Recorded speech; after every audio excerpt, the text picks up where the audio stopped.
What's up, everybody? Welcome to this episode of the Adapted Lens Live. This is sort of an impromptu episode because Canon had a huge remote news conference slash press release today and released some new details on the forthcoming EOS R5. Now, as probably most of you know, I'm an R shooter. I've had the EOS R for about 2 years. I got it just a couple of weeks after it was released back in 2018. I also have the M6 Mark II, which is what I'm talking to you right now on. I love both of those cameras. I think they are awesome for a lot of people, but there were some pretty big shortcomings of the EOS R. It was a Mark I camera. Excuse me, it was a Mark I camera, which meant there were definitely some pretty big shortcomings. But with the EOS R5, I think Canon has really answered the call, and really with a few questions remaining, I think this camera is looking like maybe it's going to be the camera to beat in 2020. Now, I know a lot of YouTubers out there have been talking about this camera pretty extensively, but most of that information has been through rumor sites, but this is what we know so far. So let me hop on over to my screen here. And I'm on the Canon website. This was the website that was released or launched today.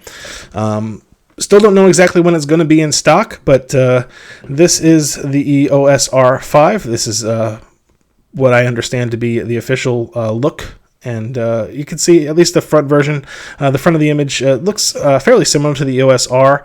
I know on the back it no longer has the much maligned touch stick that has been removed. It's a little more standard looking than some of the other cameras.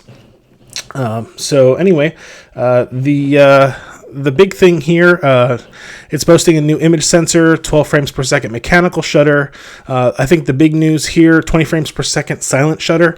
That is the same as the EOS 1DX Mark III in quote-unquote mirrorless mode, and I think more importantly is the same as Sony's A9 Mark II. So if it's doing silent shutter with no blackout, it doesn't really say, but if it's doing silent shutter at all, that's pretty impressive. 20 frames per second, and 12 frames per second actually with mechanical shutter is beating the Sony A9 Mark II and totally whipping the Sony A9, which I think had 5 frames per second. So you're talking a pretty big leap there. 12 frames per second, you're into professional sports body type cameras at that point. Six D6s and stuff like that are at in that range, and using the silent shutter 20 frames per second is pretty remarkable.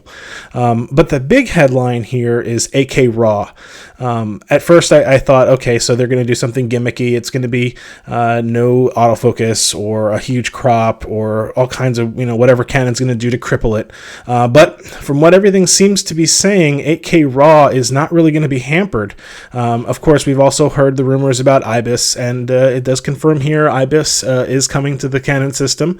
I think that's going to be a huge thing, especially with some of the incredible but unstabilized lenses that Canon has been releasing. I'm thinking specifically the 51-2 and the 28-70 f2 that are out right now. Those are both unstabilized lenses that I think would be killer on a body like this. It also has dual card slots, which for anybody that shoots weddings or anything professional where you can't get that back, having a dual card slot is going to be awesome.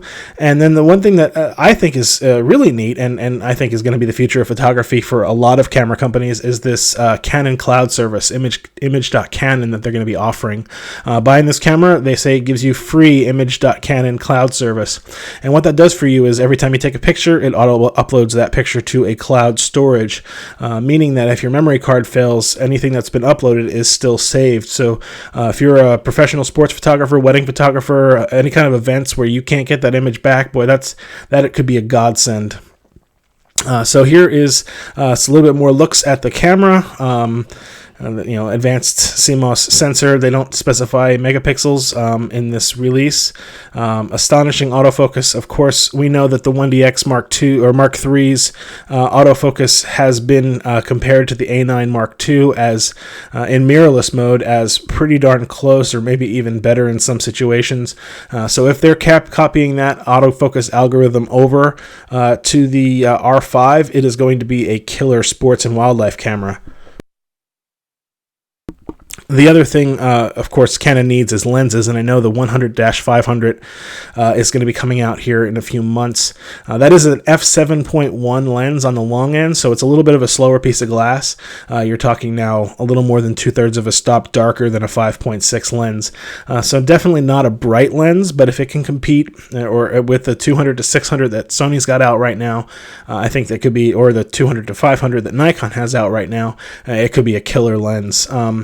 But again, like I said, the headline here, larger than life 8K video, they're saying with dual pixel autofocus, if I'm reading this correct, which is, I think, and uncropped. So right here it says additional new features include internally recorded and uncropped 8K raw recording.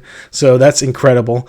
Up to 29.97 frames per second, so 30 frames per second, with dual pixel CMOS AF. Now, in my opinion, nobody does video autofocus better than Canon. Their dual pixel autofocus system, while not as fast for photography, at least on the EOS R, as, say, Sony's real-time live tracking, for video, no one does it better than Canon. The smoothness, the beautiful tracking, and consistent eye autofocus that Canon offers for video is just unparalleled. And so if this has that great dual autofocus system in 8K, you're talking about why take pictures ever again? You can just shoot video and take stills from the video. So 20 frames per second seems like a pretty big advantage, but when you can shoot 30 frames per second in 8K, I don't know if you need to shoot video anymore. Like I said, in-body image stabilization, it's a huge benefit. Dual card slots, again, like I mentioned, it's a huge thing. There's been speculation about whether it was going to be CF Express or if it was going to be UHS-2, and it turns out to be one of each. So there will be one CF Express card and one UHS-2 SD card as well. So a good and bad thing. I think I would have liked to have seen two CF Express cards instead, just because of that bandwidth that 8K video is going to bring. But having one at least is a huge upgrade there. Again, another place where it's beating Sony hands down. Sony only has the A9 II with two UHS-2 SD cards. I wish Sony would have included something like an XQD card in their cameras, but Canon does now, so that's a pretty big thing. Also, fully articulated screen. You can see this is the back of the camera here. I'm guessing it's probably going to be a pretty high megapixel viewfinder, probably five and some change. But fully articulated screen. So if you shoot video, again, be able to turn that screen around if you're vlogging or if you're doing interviews from up high or down low. It's really nice to have a fully articulated screen. It was something I loved about the EOS R and wish that every camera had. This does. Also, it looks like they brought back their the Canon multifunction dial in the back there and a more traditional focus joystick as well. One thing also I noticed, they moved where the AF on button was from where the EOS R had it, which was I think most people agree a pretty terrible location for the AF on button, to a much better spot. It's right next to the joystick, really where it belongs, and should have been all along. Again, Canon is really touting this convenience cloud thing.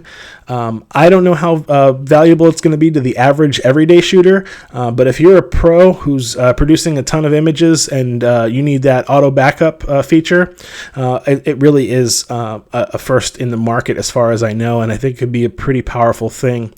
Another thing Canon is touting with this autofocus is that it's going to have IAF for cats, dogs, or birds. So, if you're a wildlife photographer, not just someone who's taking pictures of their cats and dogs like Sony, which the autofocus works pretty well, the IAF works pretty well with animals, but now Canon is saying with birds as well. That is pretty groundbreaking, especially considering how small a bird's eye is and how oddly placed they are versus where a cat and dog's eyes are, much more like a human facing forward versus on the side of your head. If they are effectively doing that for birds, that is a game changer. They show this picture of this dog running. That's encouraging. A lot of the things I've seen with IAF in other focusing systems, including in Sony's, is really more stationary. So if they are able to track the eye on an animal running at full speed, now this is a small dog, but still running fast, that would be a pretty big game changer. Again, all new CMOS sensor, and to me, the headline, this thing is definitely going to compete with the Sony A9 II. It looks like it does have the top e-ink screen that I loved on the EOS R and is oddly missing from a lot of other cameras these days. I know some people don't think that there's a top screen need anymore, but I think top screens are super useful. So something that the EOS R had that the R5 does carry forward. Overall, gosh, if you're in the market for a new camera, I think this thing is absolutely killer. So with that being said, are you going to be buying the new EOS R5? Leave your comments in the description below. Let me know what you think about this new camera. I am really excited about it, although I probably won't own it because with the lockdown, I'm not making any money. LOL, I'm sure most everybody out there is feeling the same way. I don't know, with manufacturing being overseas as it is and the whole world being impacted by this coronavirus, if the EOS R is going to be coming out anytime in the near future. I know they're saying, I've heard rumors of this summer. I know there's a lot of people that were pushing for new cameras to come out before the Olympics, but of course the Olympics have been postponed till 2021. So we may not see a new camera like this in the near future. We might be talking late 2020 or maybe 2021, but that is yet to be seen. With that, thank you for tuning in. I know this was kind of an impromptu live show, but I do appreciate you all watching, and please like, share, and subscribe. Bye for now.